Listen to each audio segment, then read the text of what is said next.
Disclaimer: this is a fictional dramatization created for artistic, emotional, and educational storytelling purposes. All characters and events are entirely fictional and created using AI tools. No impersonation, misrepresentation, or harm is intended. The content contains scenes of danger involving child characters. However, no real persons or minors were involved in its production. Grace's Love Stories produces scripted, AI-generated stories that promote, entertain, inspire kindness, and emotional connection. We respect our viewers and strictly adhere to YouTube's policies. The grand hall smelled of old wood and expensive wine, a combination that made my stomach turn. Or perhaps it was the weight of 100 eyes on me, assessing, dismissing, looking through me as if I were made of glass. The annual summit always felt like this. Suffocating, pretentious, a gathering where alliances were forged and the weak were identified and discarded. I stood near the marble column at the edge of the ballroom. My pale blonde hair swept into a simple twist that my mother had insisted made me look presentable, though I knew what she really meant. Forgettable. Appropriate for someone of my station. The chandeliers above cast golden light across the polished floors, and everywhere I looked, I saw power. Alphas moved through the crowd like apex predators, their presence commanding attention without effort. Their mates clung to their arms, draped in silk and confidence, their laughter bright and effortless. I wasn't one of them. I was here because my pack required it, because even the lowest-ranking members had to show face at the summit to prove we still existed, still mattered. But I knew the truth. I was invisible. My fingers traced the rim of my untouched champagne glass. The bubbles had long since gone flat, much like my hopes for this evening. Across the room, I could see members of my own pack, Delta, mostly, a few Gammas, clustered together, their conversations animated, but their eyes wary. We were the smaller delegation, the one that other packs whispered about. Struggling, weak leadership, declining numbers. I'd heard it all before. Felt the shame of it settle into my bones like winter cold. Still hiding in corners, I see. The voice came from beside me, and I didn't need to turn to know it was Cassandra. She moved into my line of sight, her dark hair perfectly styled, her dress the color of fresh blood. She'd always had a talent for making me feel small, even when we were children. Now, as the daughter of our pack's beta, she wielded her status like a blade. "I'm not hiding," I said quietly, keeping my voice even, just observing. "Observing." She laughed, a sound like breaking glass. "Is that what you call it? Clara, darling, you've been standing in this exact spot for an hour. People are starting to wonder if you're part of the decor." Heat crept up my neck, but I forced myself to meet her gaze. "I'm sure people have more important things to wonder about. Do they?" Cassandra's smile sharpened. "I suppose you're right. After all, why would anyone notice you?" She leaned in, her perfume cloying and heavy. "I heard your mother tried to arrange a match for you with the Riverside pack. They declined. Again." The words landed like physical blows, but I'd learned long ago not to let Cassandra see me break. My mother had tried, 3 times now, to secure some kind of future for me, to find a pack that might accept a woman with no notable bloodline, no special gifts, nothing but a stubborn heart and a tendency to care too much about the wrong things. "I'm not interested in arranged matches," I said, proud that my voice didn't shake. "Of course not. How convenient." Cassandra's eyes glittered with malice. "Though I suppose it's easier to pretend you're being selective when no one's actually selecting you." She drifted away before I could respond, leaving me alone again with my flat champagne and the crushing weight of my own inadequacy. I wanted to leave, to slip out through the garden doors and breathe air that didn't taste like failure. But leaving early would only confirm what everyone already thought, that I didn't belong here, that I was too weak, too broken, too nothing to matter. My mother's words echoed in my mind, a memory from years ago when I was still young enough to believe in fairy tales. We'd been sitting in our small kitchen, and she'd been mending one of my father's old shirts. He'd been gone 3 years by then, lost in a border skirmish that our pack never spoke about. "Clara," she'd said, her needle moving in steady rhythm, "you have a gift for seeing people, really seeing them. Not what they show the world, but what they hide. That's rare. That's valuable. Don't let anyone convince you it's not. I'd held on to those words like a lifeline, even as the years proved that seeing people's pain didn't make me valuable. It just made me vulnerable. It made me care when I should have stayed distant, made me reach out when I should have protected myself. It had left me with a collection of scars that no one else could see, wounds that ached in moments like this. The music shifted, becoming slower, more deliberate. Couples moved to the center of the floor, and I watched them spin in practiced elegance. That's when I felt it, a change in the air, a sudden tension that made the hair on the back of my neck stand up. Conversations faltered, heads turned. Even the orchestra seemed to play more quietly, as if the room itself was holding its breath. He entered from the north entrance, and I understood immediately why silence had fallen like a curtain. The Alpha King. I'd never seen him in person before. Few had. He kept to his territory in the northern mountains, ruling over the largest and most powerful pack in our world with an iron fist and a reputation that made even the bravest alphas nervous. Rumors surrounded him like smoke, that he'd killed his own father to take the throne, that he could shift faster than thought, that his eyes could see through any lie. Looking at him now, I believed every whispered story. He was tall, broad-shouldered, moving through the crowd with the casual grace of someone who'd never had to ask for anything in his life. His dark hair was longer than fashion dictated, touching his collar, and his face could have been carved from stone, all sharp angles and harsh lines. But it was his eyes that caught me, even from across the room, dark. So dark they were almost black, and absolutely cold, empty. Like looking into a winter lake and seeing nothing but your own reflection staring back. People parted for him automatically, their deference absolute. Pack leaders who commanded hundreds bowed their heads. Alphas who'd never submitted to anyone stepped aside, and he noticed none of it, or if he did, he didn't care. His gaze swept the room with the disinterest of someone surveying furniture, cataloging but not engaging. I should have looked away, should have blended back into my corner, and let him pass through my line of sight like everyone else. But something held me frozen, that same quality my mother had named, that curse of seeing too much, because beneath the ice in his expression, beneath the carefully constructed wall of indifference, I saw something else, something that resonated with a hollow place in my own chest. Loneliness. Not the temporary kind that comes from being alone on a Saturday night, but the bone-deep variety that comes from being surrounded by people and still feeling utterly isolated. The kind I knew intimately. Our eyes met. It lasted only a second, maybe less, but in that heartbeat, I felt exposed in a way that had nothing to do with the low cut of my dress or my unremarkable status. He saw me. Actually saw me, not through me, and the intensity of his gaze made my breath catch. Then he looked away, dismissing me as quickly as he'd noticed me, and the moment shattered. I released a breath I hadn't known I was holding. "The king has arrived," someone murmured nearby, the words carrying the weight of obvious statement. The summit's true purpose could now begin. Political maneuvering, alliance negotiations, all the games that powerful people played. I was grateful to be irrelevant to all of it. The evening wore on. I made the required small talk with pack members who tolerated my presence but didn't seek it out. I smiled at appropriate moments, nodded during boring speeches, and counted down the minutes until I could reasonably excuse myself. The king had disappeared into private rooms with other pack leaders, conducting whatever business kings conducted, and I'd successfully avoided any more encounters with Cassandra. I was considering making my escape when the doors burst open, not the grand entrance doors, but the side ones that led to the gardens. 3 men strode in, and the energy they brought with them was wrong.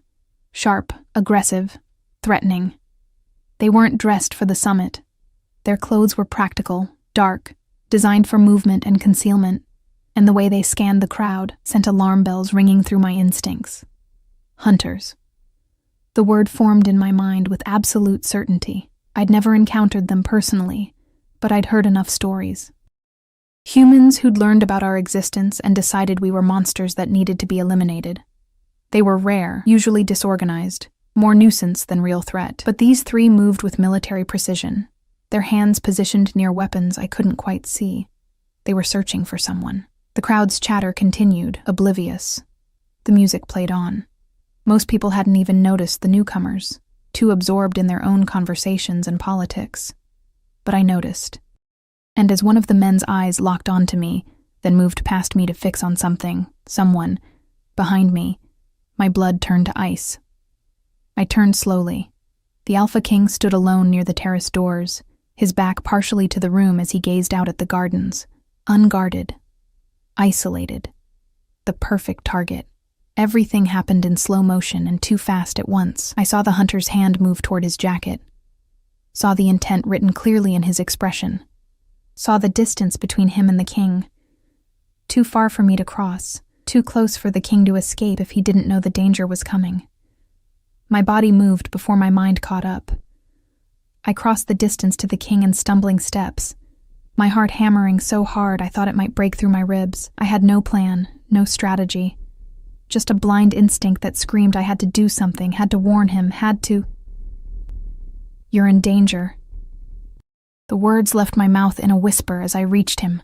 My hand finding his arm, the contact sent a shock through me. His skin was warm through the fabric of his shirt, solid and real, and the power radiating from him made my wolf whimper in submission. But I didn't let go. He turned to face me, those black eyes fixing on me with surprise that quickly shifted to something harder. "What?"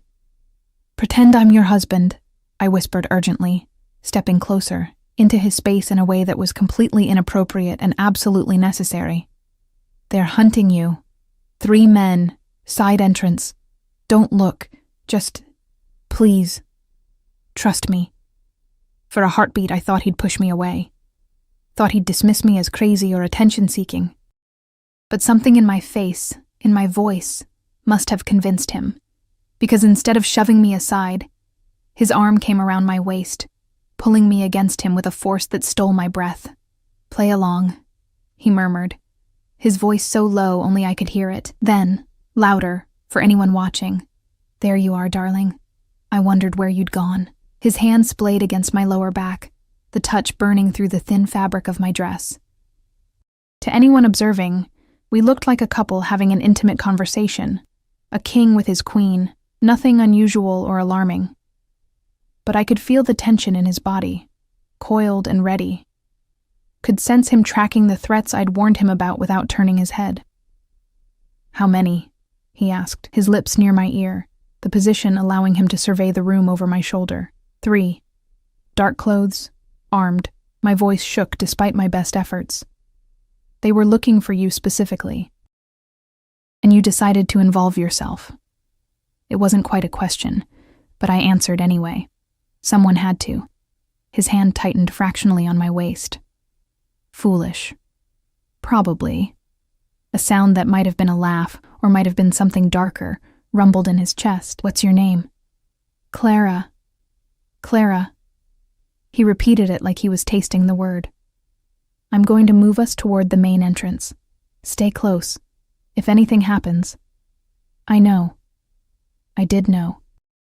If things went wrong, I'd be the first casualty, the weak human shield that meant nothing in the grand scheme of things. But I'd made my choice.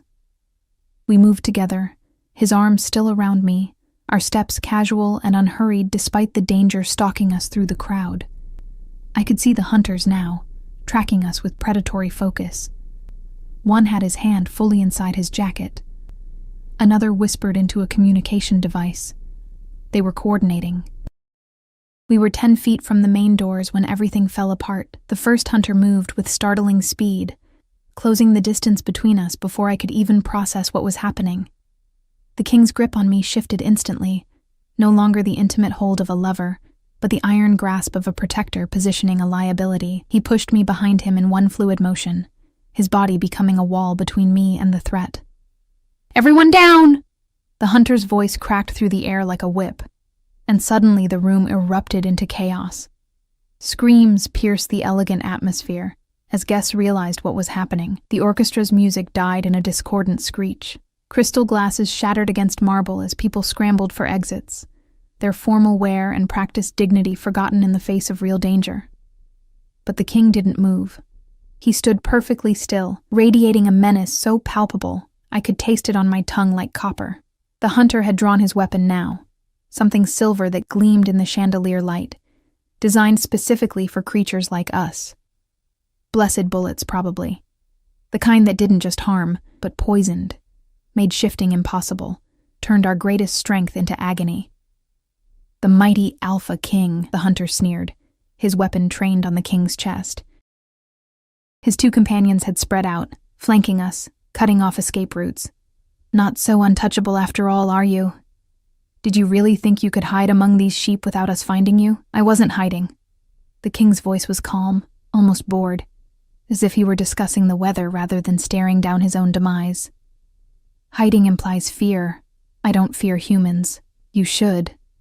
The hunter's finger moved toward the trigger. Your kind has terrorized ours for centuries. Tonight, that ends. Tonight, we cut off the head of the snake. I felt the king's muscles coil, preparing to strike, but the angles were wrong. Even with his supernatural speed, even with all his power, he couldn't reach all three hunters before at least one shot landed. And in this crowd, with panicking guests still scrambling for exits, stray bullets would find innocent targets. My mind raced. The hunters were focused entirely on the king, their weapons tracking his every breath. They dismissed me completely, the pale, unremarkable woman cowering behind the monster they'd come to eliminate. In their eyes, I was already a victim, probably his next meal, certainly not a threat. They'd made a mistake. I didn't think. Thinking would have made me freeze, would have reminded me that I was nobody special, that I had no training for this, that my intervention would likely get me killed. Instead, I let instinct take over. That same reckless impulse that had made me approach the king in the first place. I grabbed the champagne bottle from the nearest abandoned table and swung it with every ounce of strength I possessed at the closest hunter's head. The bottle connected with a sickening crack. Glass exploded. The hunter staggered, his weapon discharging wildly toward the ceiling. Plaster rained down as the gunshot echoed like thunder through the grand hall. Everything happened at once. The king moved like lightning, like violence given form. He was on the first hunter before the man could recover, disarming him with brutal efficiency. Bones cracked. The weapon skittered across the marble floor. The second hunter tried to adjust his aim, but the king was already there, a blur of controlled fury that was both terrifying and mesmerizing to witness. The third hunter, the one who'd spoken, turned his weapon toward me. Time slowed. I saw his eyes, cold, calculating, already convinced of his righteousness, saw his finger tightening on the trigger, saw my own demise reflected in the barrel of his gun. Strange, the clarity that came in that moment, not my life flashing before my eyes, but a simple, quiet observation. I was about to end, and I'd never even really begun. Then the king was between us, moving faster than should have been possible, and the gunshot that would have ended me buried itself in his shoulder instead. He didn't even flinch. His hand closed around the hunter's throat, lifting him off the ground with terrifying ease. "You pointed a weapon at her," he said, his voice carrying a quality that made my wolf press flat in submission, made every instinct scream danger. That was unwise. What happened next? I turned away from. Heard rather than saw. The sounds were enough to know that the threat was being eliminated, that justice or vengeance or whatever the king called it was being served. When the silence fell again, heavy and complete, I forced myself to look. The three hunters lay motionless on the ground. The king stood over them, his shoulder bleeding but his expression unchanged, still cold, still empty, as if he'd done nothing more strenuous than swat away flies. Around us, the grand hall had cleared almost entirely. Only a few pack leaders remained, their guards positioned protectively, their faces showing varying degrees of shock and calculation. The king's eyes found mine across the carnage. "You're hurt," I said stupidly. Because what else was there to say? "Thank you for taking a bullet for me? Sorry I got you shot?" Nothing seemed adequate. "It's nothing." He rolled his shoulder experimentally, and I watched, horrified and fascinated, as the wound began to close itself, his healing already working to push the bullet out. Silver core, not pure silver. It'll be gone by morning. That's good. You attacked an armed hunter with a champagne bottle. Yes. That was profoundly stupid. Probably, I agreed, my voice steadier than I felt. My hands were shaking now, the adrenaline crashing through me in waves. But it worked. Something flickered in his expression. Not quite a smile, but not the empty coldness either. It did. He moved toward me, his steps measured, giving me time to retreat if I wanted. I didn't move.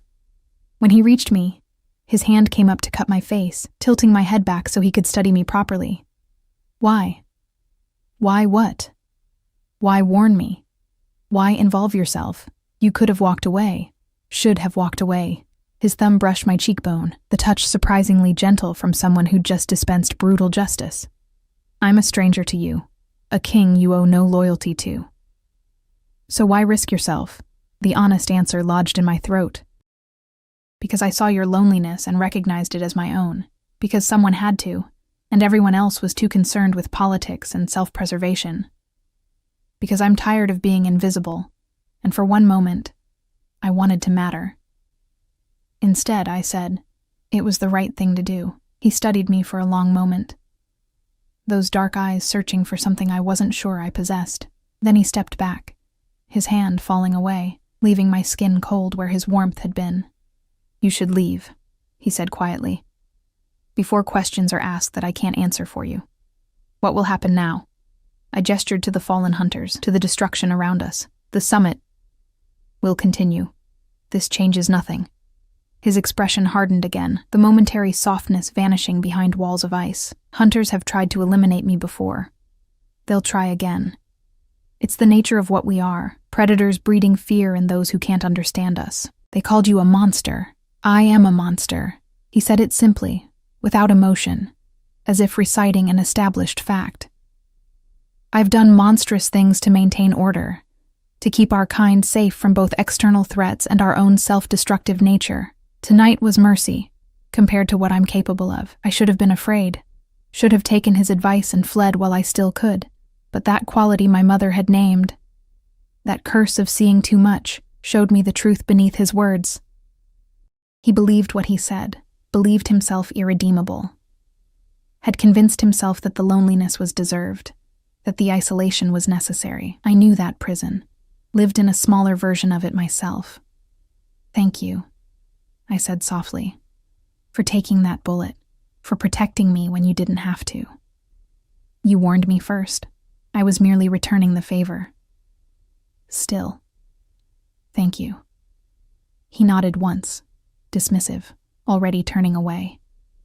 The other pack leaders were approaching now, their expressions concerned and calculating in equal measure. I recognized the shift in atmosphere. The king was about to be consumed by politics and obligations, and my presence would only complicate matters. I slipped away through the garden doors, my heart still racing, my mind struggling to process what had just happened. The night air hit my face like a blessing, cool and clean after the chaos of the grand hall. My dress was ruined, splattered with champagne and other things I didn't want to examine too closely. My hands still trembled, but I was alive, and for the first time in longer than I could remember, I felt something other than invisible. The next morning arrived with cruel brightness, sunlight pouring through my small window like an accusation. I woke tangled in sheets, my body aching in ways that had nothing to do with physical injury and everything to do with tension finally releasing. For a moment, I lay there, wondering if the previous night had been some kind of fever dream. Then I saw the ruined dress draped over my chair, and reality crashed back. I'd saved the Alpha King's life, or at least I'd tried to. Had attacked armed hunters with nothing but a champagne bottle and reckless courage, had been held by him, protected by him, studied by him like I was something worth examining. And today, I'd have to face the consequences. My mother was waiting in the kitchen when I finally emerged, her face tight with worry. Clara, sit down. I'm fine, Mother. Sit down. The command in her voice was unusual enough to make me obey. She set a cup of tea in front of me, her hands shaking slightly. The whole summit is talking about what happened. About the hunters, about the king, about... She paused, her eyes meeting mine. About you. My stomach dropped. What are they saying? That you threw yourself between the Alpha King and certain death, that you attacked armed men to protect him, that he—" She hesitated, choosing her words carefully. "That he seemed to know you, called you darling, held you like you were precious." "It was an act," I said quickly. "A deception to avoid alerting the hunters. Nothing more." "Was it?" My mother's gaze was penetrating, seeing through my deflection with ease. "Clara, people are drawing conclusions. Dangerous conclusions. Cassandra has been spreading rumors that you've somehow seduced the king, that you're using dark arts or manipulation." "That's ridiculous." "Of course it is, but ridiculous doesn't matter when powerful people decide to believe it." She gripped my hand across the table. "The king is meeting with pack leaders today, making decisions about security, about hunters, about connections formed during the attack. Your name is being mentioned. You need to be careful. Careful." I'd spent my entire life being careful, and where had it gotten me? Invisible. Dismissed. A disappointment to my pack and a burden to my mother. "What would you have me do?" The question came out sharper than intended. "Apologize for not letting him get shot. Explain that I'm nobody special, that my interference meant nothing." "I would have you survive." My mother's voice cracked. "These are dangerous waters, Clara. The king isn't someone you can simply help and walk away from. He's complicated, powerful, and power destroys people like us who aren't prepared for it." Before I could respond, a knock sounded at our door, sharp, authoritative, not the casual tap of a neighbor or friend. My mother and I exchanged glances. She rose slowly, her shoulders squaring in a way that reminded me she'd once been stronger, before my father's loss had broken something in her. She opened the door to reveal a man in formal attire bearing the crest of the Northern Territory, the King's seal. "Clara Westfall?" His voice was professional, devoid of emotion. "You're summoned to appear before the Alpha King. Immediately." The Northern Territory's temporary headquarters occupied the entire east wing of the summit complex, a testament to the King's power and the deference shown to him by other packs. I was escorted through corridors that grew progressively quieter and more guarded, each checkpoint manned by wolves whose eyes tracked my every movement with predatory focus. They weren't hostile exactly, but they radiated the kind of controlled threat that made my instincts scream to submit, to make myself smaller, to disappear. I refused to hunch my shoulders. Whatever was coming, I would face it with my spine straight and my chin up. It was a lesson my father had taught me before he'd left for that final, fatal mission. Dignity costs nothing and can never be taken from you, only surrendered. The messenger who'd collected me from my home said nothing during the walk, offering no hints about what awaited me. My mother had wanted to come, had insisted it was her right as my guardian, but the messenger had been firm. The summons was for me alone. The last thing I'd seen before leaving was her face, pale and frightened, watching from our doorway like she was already mourning. We stopped before a set of double doors carved with intricate designs, wolves running beneath a full moon, their forms flowing into each other in an endless chase. The guard stationed there nodded to my escort, then pushed the doors open. The room beyond was configured as a study, though it dwarfed any workspace I'd ever seen. Floor-to-ceiling windows overlooked the mountain range beyond the summit grounds. Early morning light painting the peaks in shades of gold and amber. Maps covered one wall, marked with territories and boundaries I could only partially decipher. A massive desk dominated the center of the room, its surface organized with military precision. And behind that desk, studying a document with absolute focus, sat the Alpha King. He looked different in daylight, less like a creature of nightmare, and more like a man who carried the weight of impossible decisions. His dark hair was still damp, suggesting a recent shower, and he'd changed into simple clothes. A black shirt rolled to his elbows, revealing forearms corded with muscle and marked with scars that spoke of battles survived. The wound from last night was completely gone, healed as if it had never existed. He didn't look up immediately, and I stood there feeling increasingly foolish, wondering if I should announce myself or wait in silence. The messenger had disappeared, closing the doors behind me, leaving me alone with a man who could break me with one hand and who had absolutely no reason to tolerate my continued existence. Sit. The command was soft but absolute.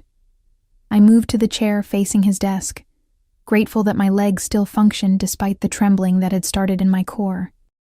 Up close, I could see the shadows under his eyes, suggesting he'd slept as poorly as I had. The document he'd been reviewing bore official seals from multiple packs. Something important, clearly, that my interruption had pulled him away from. He set the paper aside and finally met my gaze. The impact of his full attention was staggering. Those dark eyes held intelligence and calculation, but also something I hadn't expected. Curiosity. He studied me the way a scholar might examine an unexpected variable in a familiar equation, trying to determine if I was significant or merely anomalous. Clara Westfall. He spoke my name with the same careful pronunciation he'd used last night, like he was committing it to memory. Do you know why you're here? To be questioned about last night? Partially. He leaned back in his chair, his posture deceptively relaxed. Tell me what you remember. Everything. From the moment you first noticed the hunters, so I did. I recounted the evening in as much detail as I could recall, the timing of the hunters' arrival, their positioning, the way they'd scanned the crowd with clear intent. I described my decision to approach him, though I couldn't adequately explain the impulse that had driven me. When I reached the part where I'd attacked the hunter with the bottle, something that might have been amusement flickered across his expression. You have no combat training, he observed. It wasn't a question. None. No special abilities, enhanced strength, prophetic visions, anything that might explain your actions. I'm completely ordinary, I said, and hated how the words tasted like failure on my tongue. No gifts, no notable bloodline. Just aware, I suppose. I noticed things other people miss. You noticed an ambush that 36 trained warriors failed to detect. He tilted his head slightly, studying me from a new angle. That's considerably more than ordinary. They weren't looking for it. Everyone was too focused on politics and alliances. The hunters were wrong, out of place. It was obvious if you were paying attention. And you were paying attention. He stood, moving around the desk with fluid grace, and I fought the urge to press back into my chair as he approached. He stopped a few feet away, close enough that I had to tilt my head back to maintain eye contact. Why? Why was I paying attention? Why do you notice things others miss? Why involve yourself when doing nothing would have been safer? Why risk yourself for a stranger? His voice dropped lower, more intense. Why do you care? The questions hit like arrows, each one finding a tender place I'd tried to protect, because caring was all I knew how to do, even when it hurt me. Because being invisible meant watching the world unfold around me, learning to read the spaces between words and actions. Because loneliness taught observation the way hunger taught hunting. Someone had to, I said finally, the same inadequate answer I'd given last night. No. He moved closer, and now I could smell him, pine and snow and something wild that made my wolf stir with interest and caution in equal measure. Someone had to means everyone should. You're not everyone, Clara. You're one small woman from a struggling pack with everything to lose and nothing to gain. Try again. I don't have a better answer, my hands clenched in my lap, frustration bleeding through. I saw you were in danger and I reacted. If you're looking for some grand motive or hidden agenda, you'll be disappointed. I'm exactly what I appear to be, unremarkable and forgettable. Someone who made an impulsive decision that somehow didn't get her killed. Unremarkable. He repeated the word like it offended him. Is that what you believe? It's what everyone believes. It's what the evidence suggests. The evidence. He laughed, a sound without humor. The evidence suggests you have more courage than wolves twice your size. That you assess threats faster than trained guards. That you act while others freeze. He paused. That you see things in people they try to hide. My breath caught. What do you mean? Last night, when you first approached me, you said something. Trust me. Why would you assume I wouldn't? His eyes bored into mine, searching. What did you see in me that made you think I'd listen to a stranger's warning? The memory surfaced. That moment before everything went wrong, when I'd looked at the most powerful alpha in our world and seen the same aching isolation that haunted my own reflection. I couldn't tell him that. couldn't expose that vulnerability in both of us. I didn't think, I said carefully. I just hoped. Hoped. He studied me for another long moment, then moved back to his desk, creating distance that let me breathe again. The other pack leaders are demanding an explanation for last night. They want to know how hunters penetrated Summit security. They want to know who you are and what connection you have to me. My stomach dropped. I have no connection to you. You do now. He picked up another document, this one bearing fresh ink. Witnesses saw us together, heard me call you darling, watched me protect you. In their eyes, you're either my weakness or my asset. Either way, you've become politically relevant whether you wanted to or not. I never wanted. I know. He cut me off, not unkindly. But wanting doesn't change reality. There are wolves in this building who would eliminate you just to send me a message, others who would try to use you as leverage, and some who would simply remove what they perceive as a distraction I can't afford.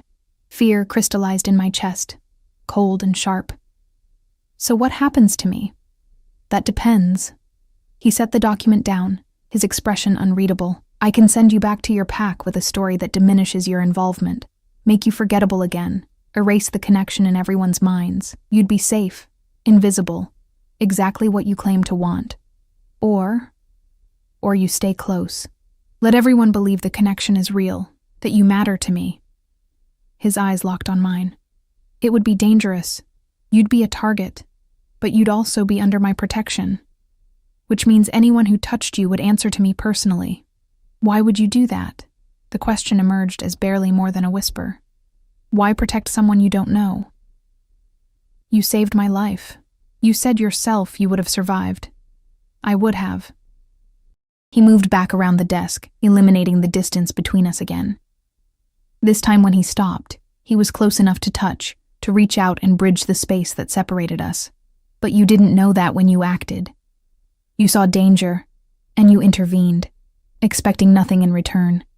That kind of selflessness is rare. In my world, everyone wants something. Everyone has an angle, except you. Maybe I'm just better at hiding my motives. You're terrible at hiding anything. A ghost of a smile touched his lips. Your face shows everything you're thinking. Right now, you're terrified, but trying not to show it. You want to run, but you're forcing yourself to stay. You think I'm offering you a cage disguised as protection. He wasn't wrong.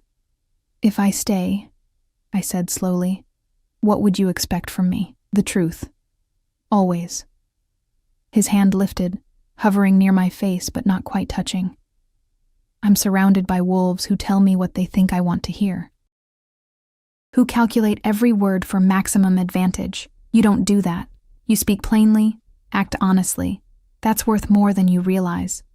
I'm not brave, I confessed. Last night was... I don't know what it was. Madness, maybe. I can't promise I'd be useful to you. You already have been. His hand finally made contact, his fingers gentle against my jaw, tilting my face up. And bravery isn't the absence of fear, Clara. It's acting despite it. You've already proven you can do that. The door burst open. We sprang apart like guilty children, though we'd been doing nothing wrong. A man entered without announcement. Tall, broad, with sandy hair and eyes that held barely contained fury. He wore the markings of a high-ranking pack member, Beta at least, and the way he looked at me made my skin crawl. My king. His voice dripped with false courtesy. I apologize for the interruption, but the council is convening early. They're demanding your presence. Something about the incident last night requiring immediate attention. Tell them I'll be there shortly, Ronan. They were quite insistent. Ronan's eyes slid to me, assessment and dismissal in one glance. Shall I escort your guest out while you prepare? No. The king's voice hardened. Clara stays. My king. Surely it's inappropriate for a pack member of such low standing to be present during council matters. I don't recall asking your opinion on what's appropriate, Beta. The temperature in the room seemed to drop 10 degrees. When I want your input, I'll request it. Until then, your job is to follow orders. Am I clear? Ronan's jaw clenched, but he bowed his head. Crystal, my king. Good. Now leave us. The beta retreated, but not before shooting me a look that promised this wasn't over. When the door closed behind him, I released a breath I hadn't known I was holding. He hates me, I observed. He doesn't know you well enough to hate you. He hates what you represent. The king moved to a cabinet, extracting a folder marked with red seals. Classified information clearly. Change. Disruption. Someone who hasn't been properly vetted entering my circle.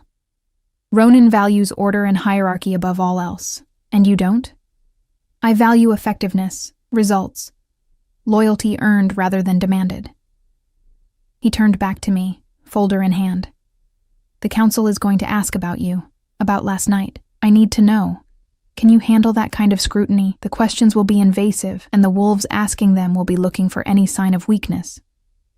My throat felt dry. I don't know. Honest answer. Something like approval flickered in his expression.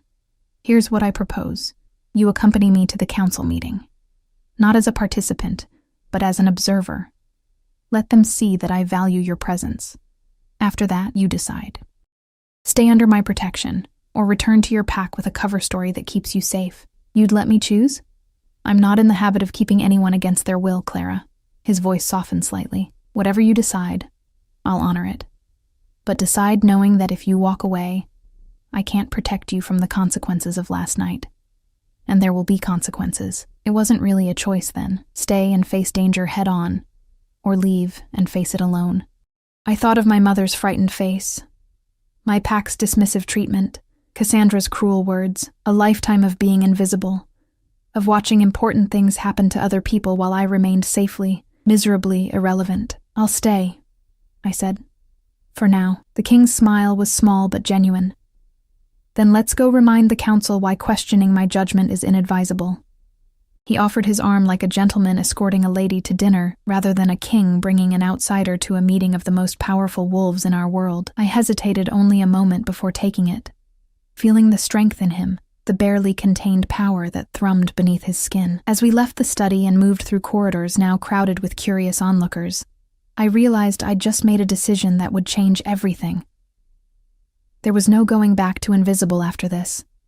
No returning to the safety of obscurity. For better or worse, I'd chosen to matter. The council chamber was built to intimidate. Circular, with tiered seating that rose toward a domed ceiling painted with constellations, it reminded me of ancient amphitheaters where gladiators fought for their lives while spectators judged from safety. Except here, the spectators were alpha pack leaders, their betas and advisors, representatives from the oldest bloodlines, wolves who commanded thousands and answered to no one except the king, whose arm I still clutched like a lifeline. Every eye turned to us as we entered. The weight of their collective attention was suffocating. I felt my wolf press flat in submission, overwhelmed by the concentrated power in this room. These weren't ordinary wolves playing at authority. These were the apex predators of our world. And I was a field mouse who'd somehow wandered into their den. The king's hand covered mine where it rested on his arm, a subtle squeeze of reassurance or warning. I couldn't tell which. His expression remained impassive as he guided me to the center of the chamber, where 2 chairs sat elevated above the rest. One was clearly his, massive, carved from dark wood, bearing the Northern Territory's crest. The other was smaller, but no less ornate, positioned slightly behind and to the right of his. A queen's chair. My steps faltered. He felt the hesitation and leaned close, his voice for my ears only. Sit. Say nothing unless directly addressed. And Clara, don't show fear. They can smell it, and they will use it. I wanted to tell him I was drowning in fear, that every instinct screamed at me to run, to hide, to make myself small enough that these predators might forget I existed. Instead, I lifted my chin and moved to the smaller chair, settling into it with as much grace as I could manufacture. The king took his seat beside me, and the room seemed to exhale collectively. We are convened. The king's voice carried effortlessly through the chamber, silencing the whispers that had started the moment we entered. I understand there are concerns about last night's incident. Speak freely. A woman rose from the second tier, silver-haired, elegant, wearing authority like a second skin. I recognized her from summit introductions as Alpha Moira of the Eastern Shores, one of the oldest and most influential packs. Her eyes, sharp as broken glass, fixed on me before sliding to the king. Your Majesty, I believe I speak for many present when I say we're confused by certain developments. Her voice was cultured, precise. 3 hunters infiltrated Summit Security and attempted to assassinate you. This is deeply troubling and demands investigation. However, equally troubling is the presence of an unknown female who apparently has access to your private quarters and now sits beside you in council. Clara Westfall is not unknown, the king replied calmly. She's a member of the Riverside delegation. A Delta, Moira interrupted, the word carrying unmistakable disdain. Forgive me, Your Majesty, but the presence of someone so insignificant at your side raises questions. What exactly is her role? What claim does she have to sit where queens have sat? The chamber erupted in murmurs. I felt my face heat, shame and anger warring in my chest. Insignificant. There it was again, the word that had defined me my entire life, now spoken aloud by someone whose opinion could shape policy across territories. Her role, the king said, his voice dropping to that dangerous quiet that made my spine straighten, is none of your concern, Alpha Moira. However, since you've raised the question publicly, I'll address it once. He paused, letting silence build. Clara Westfall saved my life last night.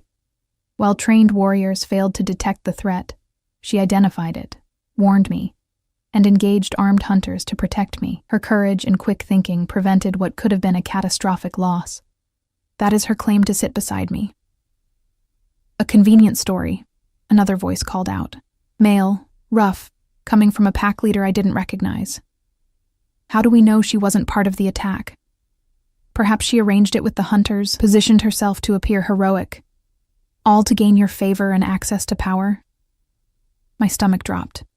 I hadn't considered that angle, hadn't imagined anyone would twist my actions into something so calculated and vile. But looking around the chamber, I saw the idea taking root in various expressions. It made a perverse kind of sense to minds trained in political maneuvering.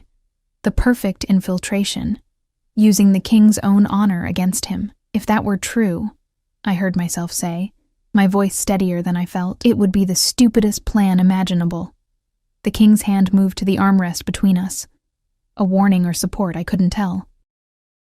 But I'd already spoken, and now dozens of powerful wolves were staring at me with expressions ranging from curiosity to contempt. Alpha Moira's eyebrow arched. Please enlighten us. I stood, my legs somehow solid beneath me despite the trembling in my core. If I was going to be condemned, I'd do it on my feet.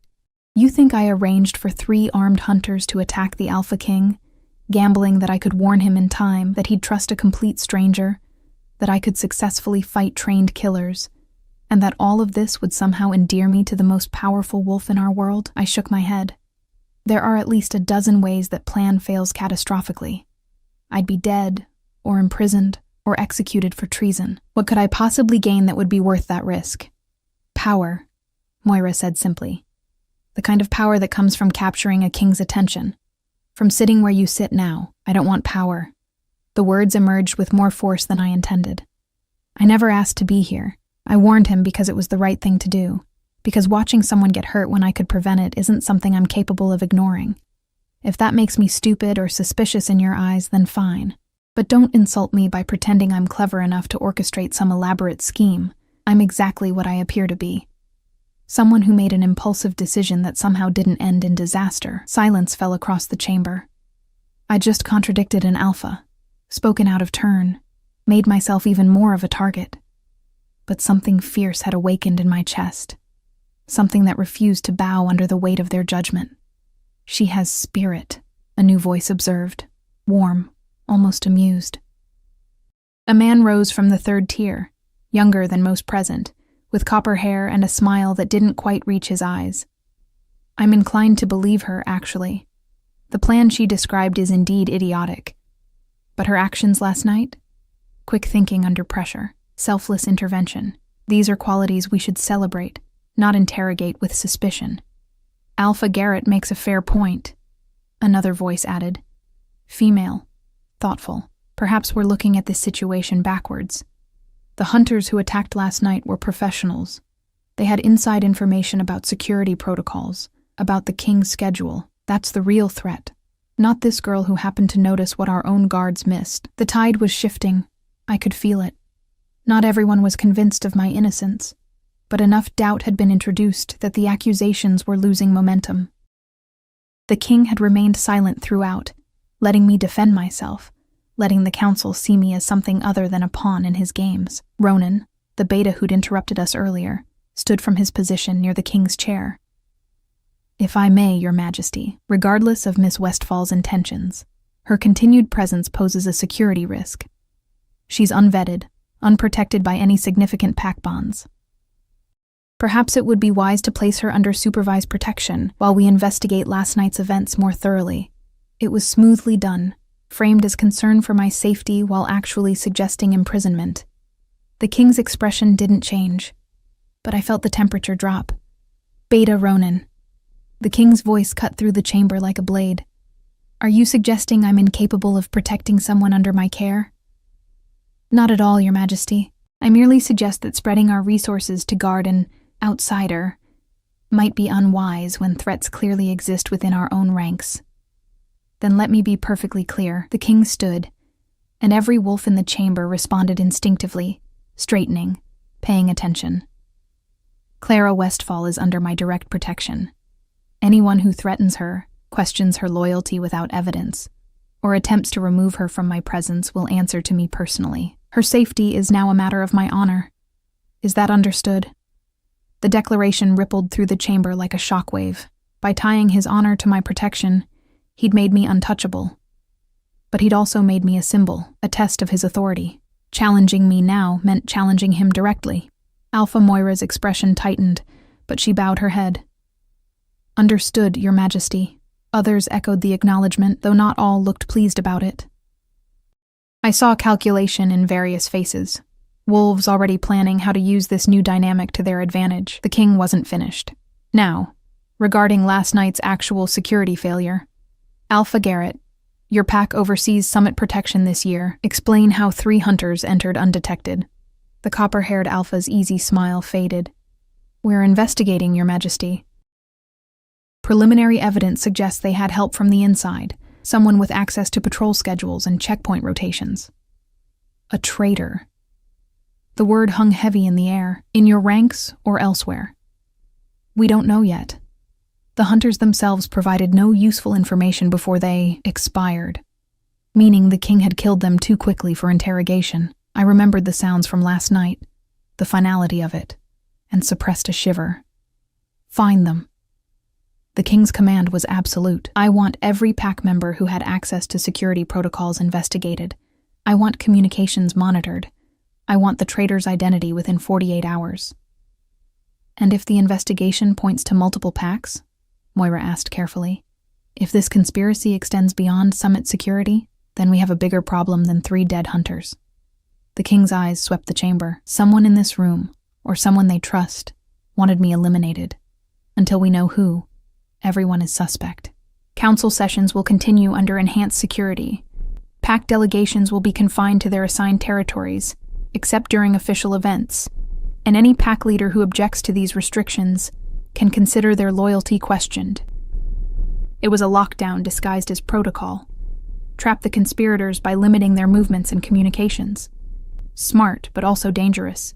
Caged predators became desperate predators. The session continued for another hour, devolving into logistics and arguments about security measures.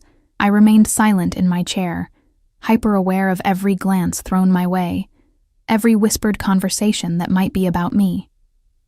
By the time the king dismissed the council, my nerves were scraped raw.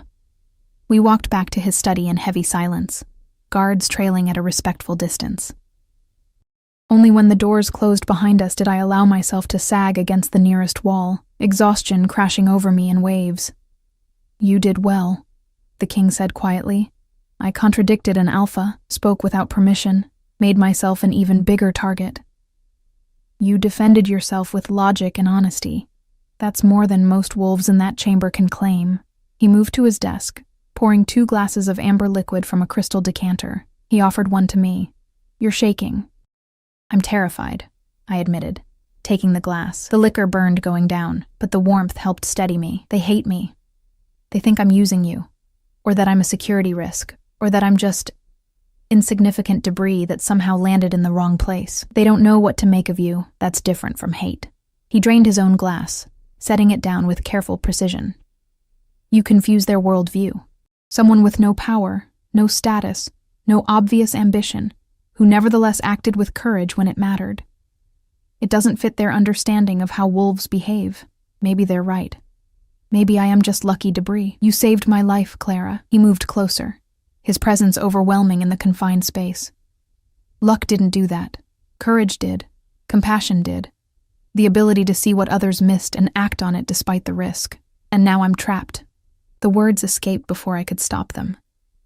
"You've tied your honor to my protection, which means I can't leave without making you look weak. I can't go home, can't return to being invisible. Whatever I was before last night is gone. Is that what you want? To go back?" I thought about my small room, my mother's worried face, Cassandra's cruel dismissals. Thought about being overlooked and underestimated, about watching life happen to other people while I remained safely, miserably irrelevant. "No," I whispered. "But I don't know how to be what you need me to be either. I don't need you to be anything except yourself."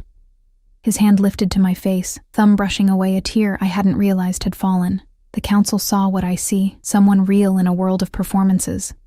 That's rare enough to be precious, or dangerous. Often the same thing. His smile was slight, but genuine. "Get some rest. Tomorrow we'll figure out next steps. For now, you're safe." A guard escorted me to quarters that had been prepared, a suite that dwarfed my entire home, with windows overlooking the mountains and furniture that cost more than my pack's annual income. It should have felt like a dream. Instead, it felt like a beautiful cage. I stood at the window as night fell, watching lights flicker to life across the summit complex.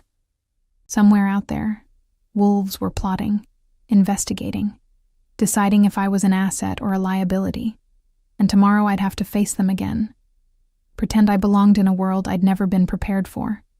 My reflection stared back at me from the darkening glass. Pale hair, unremarkable features, eyes that showed too much fear. The girl who'd attacked hunters with a champagne bottle seemed like a stranger now. Had that really been me, that moment of reckless courage? A knock interrupted my spiraling thoughts. I opened the door to find a young woman holding folded clothes, simple but well-made, in my size somehow. "Compliments of His Majesty," she said shyly. "He thought you might need something more comfortable than summit formal wear, and he asked me to tell you that guards are posted outside your door, for your protection, not to keep you in." The distinction mattered. A cage with open doors was still a choice, even if leaving meant danger. "Thank you," I managed. She left, and I was alone again with expensive clothes and questions that had no good answers. I changed mechanically, my body going through motions while my mind raced ahead to tomorrow, to council sessions and investigations and the weight of eyes that saw me as threat or opportunity but never just me. Sleep, when it finally came, was restless and full of dark dreams where I ran through endless corridors, while shadows whispered accusations I couldn't quite hear. 3 weeks had passed since the council meeting that changed everything. 3 weeks of living in a world I'd never imagined belonging to, of learning to navigate political currents that could drown me if I misstepped. The investigation into the Hunter attack had uncovered a conspiracy that reached further than anyone expected. Pack members from 4 different territories working together, united by fear of what the king represented. They'd been caught, judged, and dealt with in ways I tried not to think about too carefully. But the threat hadn't ended with their capture. If anything, it had multiplied. Now I wasn't just the woman who'd saved the king. I was the woman he'd chosen to keep close, to protect publicly, to trust in ways that made other wolves nervous. Rumors had evolved from suspicion to speculation, to something more dangerous, belief. People whispered that I was his mate, his chosen queen, the weakness that enemies could exploit. None of it was true, but truth mattered less than perception in this world. I stood in the king's private training grounds, watching him spar with 3 of his elite guards simultaneously. It had become my routine these past weeks. Mornings spent observing, afternoons in strategy sessions where I was expected to offer perspectives that others missed, evenings navigating dinners with pack leaders who smiled while calculating how to use me. The king moved like poetry written in violence, each strike precise and devastating. His opponents were skilled, but they fought like they feared hurting him. He noticed, he always noticed, and called them out on it with harsh words that made them fight harder. Still not hard enough to truly challenge him, though. Loneliness in different forms, I thought. Mine came from being invisible. His from being so powerful that no one could stand beside him as an equal. "You're thinking too loud," I startled. Ronan had approached silently, his expression unreadable as always. The beta had made his disapproval of my presence clear through 1,000 small gestures, though never overtly enough to justify the king's intervention. He was too smart for direct confrontation. "Just observing," I said carefully, "as you always do." He moved to stand beside me, watching the king finish his training session with a move that sent all 3 guards sprawling. "Tell me, Clara, what do you see when you look at him?" The question felt like a trap. "I see someone who carries tremendous responsibility." Diplomatic answer. Ronan's smile didn't reach his eyes. "I'll tell you what I see. I see a king who's been alone so long he's forgotten what it means to need someone. And now you're here, disrupting that carefully maintained isolation. Do you understand what that means?" "He doesn't need me," I said quietly. "I'm just here." "You're not just anything, and you know it." Ronan's voice lowered. "He laughs at your observations. Seeks your counsel on matters he'd normally decide alone. Defends you against pack leaders who outrank you by every measure. You've become something he can't afford, a vulnerability. I never asked to be. No one asks to matter, they just do, and then everyone else has to deal with the consequences." He paused. "There are wolves who would eliminate you to protect him from himself. They'd consider it a service to the realm, removing a distraction before it becomes a liability." A fear crystallized in my chest. "Are you threatening me? I'm warning you." His expression shifted, becoming almost gentle. "I've served him for 15 years, Clara. I've watched him bear burdens that would break lesser wolves. I've seen him sacrifice everything. Peace, happiness, the possibility of normalcy, to keep our kind safe. And in all that time, I've never seen him vulnerable. Until you." The king was approaching now, having dismissed his sparring partners. His shirt clung to his shoulders, damp with exertion, and his eyes found mine immediately. Checking, always checking, as if he expected me to have vanished in the moments he wasn't watching. "Ronan." His voice held a question. "Something you need?" "Just checking on security protocols, Your Majesty. There's been word of unrest in the Western Territories. Nothing immediate, but worth monitoring. See to it." The dismissal was clear. Ronan bowed and left, but not before shooting me one last meaningful look. "What did he say to you?"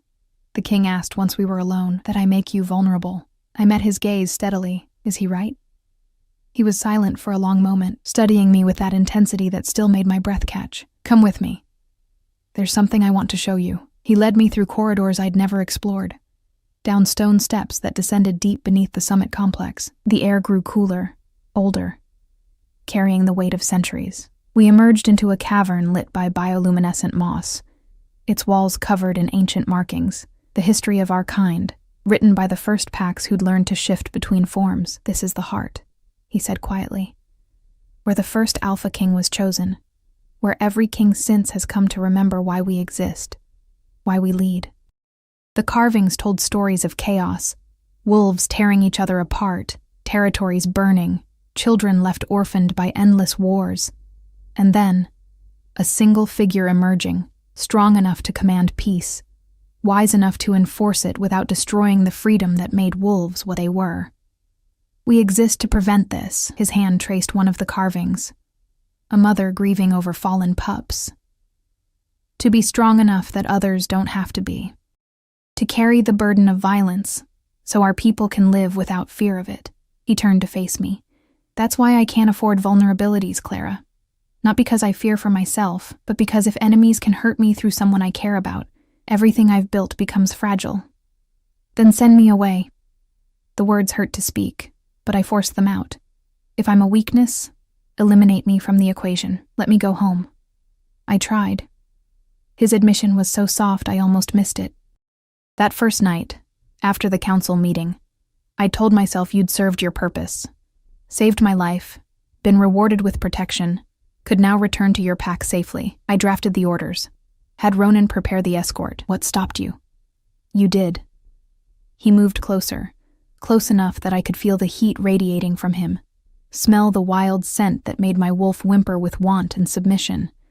You stood in that council chamber and defended yourself with nothing but honesty. You didn't try to manipulate or seduce or play the political games everyone expected. You were just real. And I realized I couldn't remember the last time anyone had been real with me. My heart hammered against my ribs. So what am I to you? Really? I don't know. The confession seemed torn from him. I've never had this. Never wanted it. Caring about someone beyond their tactical value or political utility. It's not something kings are supposed to do.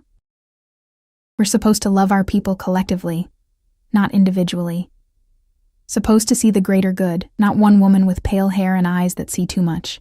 You barely know me. I know you attacked armed hunters to protect a stranger. I know you speak truth when lies would be easier. I know you watch people the way I watch territories, looking for the hidden dangers, the unspoken needs. His hand lifted to my face, cupping my jaw with surprising gentleness. I know that when you're near, the loneliness that's been my constant companion for 15 years fades. And that terrifies me more than any hunter or conspiracy ever could. Because it makes you vulnerable, because it makes me hope. His thumb brushed my cheekbone, and hope is the most dangerous thing a king can feel. I should have stepped back, should have maintained the distance that kept us both safe. Instead, I leaned into his touch, letting myself feel the warmth of his palm against my skin. The solid reality of someone seeing me, not as invisible or insignificant, but as myself. Ronan's right, I whispered. This is dangerous. Everything worthwhile is. He kissed me then, and the world narrowed to the press of his lips against mine, the strength in his arms as he pulled me closer, the way my body fit against his like we'd been designed for this exact configuration. It wasn't gentle or tentative. It was claiming and desperate, the kiss of someone who'd denied himself connection for so long that now, allowed a taste of it, he couldn't hold back. When we finally broke apart, both breathing hard, I saw something in his eyes I'd never seen before. Uncertainty. I don't know how to do this, he admitted. How to be a king and also this. Whatever this is. Neither do I said honestly. I don't know how to be in your world, how to navigate politics and threats, and people who want me gone. I don't know if I'm strong enough for what loving you would require. Loving me? He repeated the words like they were foreign. What else would you call it? I challenged. When you think about someone constantly, when their safety matters more than your own, when their loneliness echoes your own so loudly you can't ignore it, what is that, if not the beginning of love? He stared at me, and for the first time since I'd met him, the ice in his expression cracked completely. What lay beneath was raw and vulnerable and achingly human. Fear and hope and desperate longing all tangled together. I would call it, he said slowly, the most terrifying and necessary thing I've ever felt. A sound echoed from the entrance. Footsteps, running, urgent. We separated quickly, professional distance reasserting itself by instinct. One of the king's guards appeared, breathing hard. Your Majesty, we have a situation. Alpha Moira has called an emergency council session. She's claiming new evidence about the conspiracy. Something that involves Miss Westfall directly. Ice flooded my veins. What evidence? She wouldn't say. But she's demanded Clara be present to answer questions, publicly. The king's expression hardened back into the mask I'd first seen. Cold, controlled, dangerous. Tell Moira I'll be there shortly, and that she should choose her accusations carefully. The guard bowed and left. I stood frozen, mind racing through possibilities. What evidence could Moira possibly have? I'd done nothing except exist in proximity to power. No schemes, no conspiracies, nothing but trying to survive each day in a world I didn't belong to. It's a move, the king said, already analyzing. She's been maneuvering against me since the incident, trying to undermine my authority. Attacking you is attacking me. But indirectly enough that I can't retaliate without looking tyrannical. So what do? We face it. His hand found mine, squeezed once. Together. Whatever she has, whatever she claims, we face it and we survive it. That's what we do now.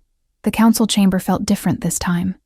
Charged with anticipation, predatory excitement poorly masked as concern. Moira stood at the center, holding what appeared to be documents, her expression triumphant in a way that made my stomach drop. Your Majesty. She bowed with exaggerated deference. Thank you for convening on such short notice. I wouldn't have called this session if the matter weren't urgent. It concerns the loyalty and true intentions of Miss Clara Westfall. State your evidence, the king commanded, his voice flat and dangerous. Moira held up the documents, communications between Miss Westfall's pack and known Hunter sympathizers, messages indicating that her pack has been feeding information about Summit security to outside sources. And most damning, a letter from her mother, discussing the possibility of placing Clara in a position of influence to gather intelligence. The chamber erupted in whispers. I stood frozen, my mind struggling to process the accusation. My mother? Conspiring with hunters? It was absurd, impossible. Let me see those documents, the king demanded. Of course. Moira approached, offering them with a smile that didn't quite hide her satisfaction. He read in silence, his expression unreadable. Each second felt like an eternity. Finally, he looked up, his eyes finding mine across the distance. Clara. Did you know about any of this? The question hit like a physical blow. He was asking publicly, forcing me to defend myself in front of the wolves who already wanted me gone. Smart, politically. It showed fairness, gave me a chance to speak. But it also revealed doubt. No. My voice came out steady despite the trembling in my limbs. I knew nothing about any communications with hunters. My mother wouldn't. She would never. Your mother is desperate, Moira interrupted smoothly, a widow trying to secure her daughter's future by any means necessary. Is it so hard to believe she'd make deals with dangerous people if she thought it would elevate you? It's not just hard to believe, I said, anger finally cutting through the shock. It's impossible. My mother hates hunters. They're the reason my father is dead. She would rather starve than ally with them. Noble words. But the evidence can be forged. A new voice cut through the chamber. Alpha Garrett, the copper-haired wolf who'd defended me before. He rose from his seat, expression thoughtful. Your Majesty, might I examine those documents? The king handed them over. Garrett studied them carefully, then motioned to one of his advisors, a small woman with clever eyes who produced a magnifying lens and began her own examination. Interesting, Garrett murmured. The seal on this letter is wrong. It bears your pack's mark, Clara, but the wax composition is off. Too new. These letters are supposedly months old, but this seal was made within the last week. Hope flared in my chest. Moira's expression tightened. Furthermore, Garrett's advisor added, the ink used here isn't available in Riverside Pack territory. It's a northern blend, expensive, used primarily by... She paused delicately. High-ranking officials in territories adjacent to the king's own lands. The implication hung heavy in the air. Someone with resources and access had created these forgeries, and that someone was likely in this very chamber. This is preposterous, Moira snapped. Are you suggesting I fabricated evidence? I'm suggesting, Garrett said calmly, that someone did. Whether that's you, or whether you were fed false information by the true conspirators, remains to be determined, but these documents are definitely forged. The king's expression could have frozen fire. Alpha Moira, you will submit to a formal investigation. Your movements over the past month, your communications, your contacts, all of it.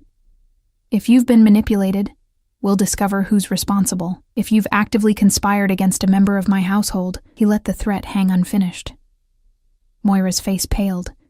She'd overplayed her hand, revealed herself too soon. Whatever she'd planned, discrediting me, forcing the king to choose between protecting me and maintaining political balance, it had backfired spectacularly. "I want my mother brought here," I said suddenly, surprising myself. "Under safe escort, immediately. If these documents claim to represent her words, she deserves the right to face her accusers and defend herself." The king nodded. "See to it. And Alpha Moira, you're confined to your quarters pending investigation. If you attempt to leave or communicate with outside contacts, it will be considered an admission of guilt." Guards moved to escort a protesting Moira from the chamber. Other pack leaders exchanged glances, recalculating alliances and risks. The political landscape had just shifted dramatically, and everyone was scrambling to adjust. The king dismissed the council shortly after, but asked me to remain. When we were alone except for 2 guards stationed by the doors, he finally allowed his controlled facade to crack. "I'm sorry." The words were quiet, but intense. "I shouldn't have doubted you publicly. Shouldn't have—" "You did what you had to do," I interrupted. "Gave me a chance to defend myself fairly. If you'd immediately dismissed the accusations, it would have looked like favoritism, made everything worse. Still, I saw the hurt in your eyes when I asked if you knew. For a second, I wondered if you believed I was capable of that kind of betrayal," I admitted. "But only a second. Then I remembered. You've been lied to and manipulated by people you trusted for years. Of course you'd verify before condemning. That's not doubt. That's wisdom." He pulled me into his arms, holding me with a desperation that spoke of fear finally released. If Garrett hadn't noticed the forgery. But he did. And the truth won. I pulled back enough to meet his eyes. "That's what matters. The truth keeps winning when I'm with you, because you create space for it. You don't silence accusers or rule through fear alone. You listen, investigate, and act on evidence. That's why you're a good king. I'm a king who almost lost you to political games, but you didn't." I touched his face, feeling the tension in his jaw. I'm still here, still standing, still choosing to stay despite how dangerous it is. Why? The question was agonized. Why stay when leaving would be safer? "Because loneliness kills slowly," I said simply. "And I'm tired of dying that way. I'd rather face danger with you than safety without you." The guards shifted uncomfortably, trying to pretend they weren't witnessing their king's vulnerability. He noticed and pulled back slightly, reasserting his composure. "Your mother will arrive tomorrow," he said, back to business. "We'll clear her name publicly, expose whoever created those forgeries. And then what?" His smile was slight but genuine. "And then we figure out how to be a king who loves someone, and a woman who loves a king, together. However messy and complicated that becomes. It will be very messy," I warned. "I'm counting on it." 2 months later, I stood in the same grand hall where everything had begun, but now I wore a dress that marked me as more than an invisible observer. The summit had concluded, and most packs had returned to their territories. My mother had been cleared of all accusations. The investigation had traced the forgeries back to a faction within Moira's own pack, wolves who'd acted without her knowledge but used her ambition as cover. Moira herself had been stripped of her alpha position, a harsh but necessary consequence. The king, my king now, in ways that transcended titles, stood beside me as we watched the last delegations prepare to depart. His hand found mine, a gesture we no longer hid. "Regrets?" he asked quietly. I thought about my old life, the invisibility, the safety of insignificance, the simple routines that had required nothing of me. Then I thought about who I'd become, someone who spoke in council sessions, who helped investigate conspiracies, who stood beside the most powerful wolf in our world, not as decoration, but as counsel. No regrets. I squeezed his hand, though I reserve the right to complain when the politics get especially tedious. He laughed, a sound that still surprised me with its rarity and warmth. "Complain as much as you need. It keeps me grounded. That's my job now." Keeping you grounded? Among other things. His eyes held promises that made my pulse quicken. Though I have a few ideas about other responsibilities you might enjoy more. Your Majesty, Ronan interrupted, approaching with his usual perfect timing. His expression had softened toward me over the past weeks, acceptance, if not quite approval. The final security reports are ready for your review, and Clara, your mother asked me to tell you she's prepared dinner. She insists you both join her tonight. My mother had adapted to the changes in my life with surprising grace.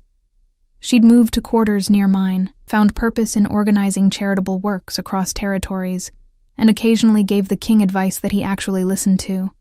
Their relationship had evolved into something like mutual respect, built on their shared investment in my well-being. We'll be there, I confirmed. Ronan nodded and left. The king turned back to me, his expression serious. There will be more challenges, he said. More wolves who resent your influence. More situations where we'll be tested. This isn't a fairy tale ending where everything becomes perfect. I know. I did know. Had learned it through weeks of navigating threats and politics and the constant pressure of living under scrutiny. But I also know that being alone was slowly destroying both of us. At least this way, whatever comes, we face it together. Together. He repeated the word like a vow. I never thought I'd have that. Never thought I deserved it. You didn't have to deserve it. You just had to be willing to let someone see past the crown to the person wearing it. I stood on my toes, pressing a kiss to his jaw. Lucky for you, I'm exceptionally good at seeing what others miss. Exceptionally lucky, he agreed, pulling me closer. Around us, the summit complex continued its organized chaos. Packs departing, territories being reinforced, the machinery of government churning forward. But in this moment, in his arms, I felt something I'd never experienced before. I felt home. Not in a place, but in a person. Not in safety, but in belonging. Not in invisibility, but in being seen. Truly, completely seen. And choosing to stay visible despite the cost. The pale-haired girl who'd once hidden in corners was gone. In her place stood a woman who'd learned that courage wasn't the absence of fear, but the choice to act despite it. That love wasn't about finding someone perfect, but about finding someone whose brokenness fit against yours in ways that made both of you stronger. And as the sun set over the mountains, painting the sky in shades of amber and gold, I stood beside a king who'd learned to hope again, and felt the weight of a future full of challenges and possibilities stretching before us. Together we would face it all. Together we would survive it. Together we would build something that neither of us could have created alone. A love that existed not despite the danger and complexity of our world, but because of it. Because we'd both known loneliness deep enough to recognize its opposite when it finally appeared. The Alpha King who'd whispered a warning that saved my life had become the man whose life I choose to save every day in countless small ways. And that, I realized, was the real story. Not the dramatic rescue or the political intrigue, but the quiet, steady choice to keep choosing each other when walking away would be easier. That was the transformation that mattered. That was the ending that felt like a beginning.